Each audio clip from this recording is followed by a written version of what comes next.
investigated all the runaway teenagers in New York and eventually narrowed it down to me. But Carl never could have imagined that this genius scammer was only 17 years old.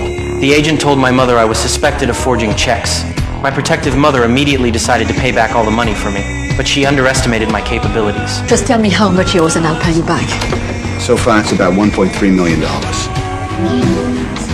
I realized my whereabouts had likely been exposed, so by forging a Harvard degree, I successfully landed a job as an attending physician and hooked up with a nurse. When I learned my girlfriend's father was a well-known local attorney, I proposed marriage and successfully married into the family. By imitating lawyers in movies and leveraging my incredible memory, I passed the bar exam in just 2 weeks and became a lawyer. Christmas Eve came around again, and as usual, I called Carl. This time I hoped he'd let me go since I was about to get married, but Carl used this as a breakthrough and quickly tracked down my location. On my wedding day, Carl showed up uninvited.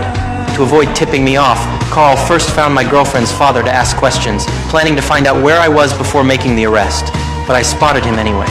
I quickly pulled my girlfriend into a room and frantically, incoherently told her everything. As I talked, I pulled out a suitcase full of money.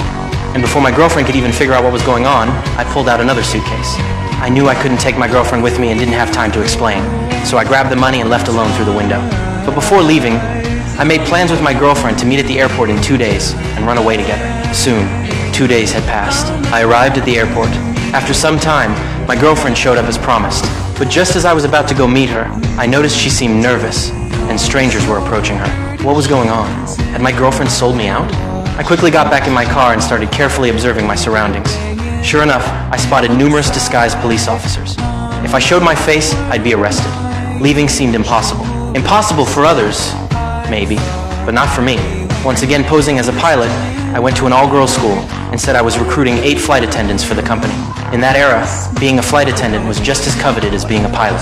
So when they heard the news, everyone got excited and eagerly participated in interviews. After some selection, I successfully chose 8 female students to play flight attendants. They all had angelic faces and perfect figures. Since I couldn't keep a low profile, I'd go completely high profile. I brought these 8 girls and walked brazenly into the airport, and the facts proved this tactic worked. When these 8 youthful, beautiful, sexy girls walked into the airport, everyone's eyes, including the police officers, were instantly drawn to them. No one noticed, or rather no one thought, that the pilot walking behind them was their target, me, Frank. As for Agent Carl, I used a classic diversionary tactic to draw him away.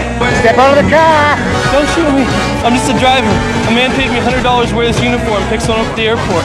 Who you picking up? As I finished speaking, the driver pulled out a sign from the car with Carl's name written on it. He'd been played again. And by that time, I'd already successfully boarded the plane and taken off.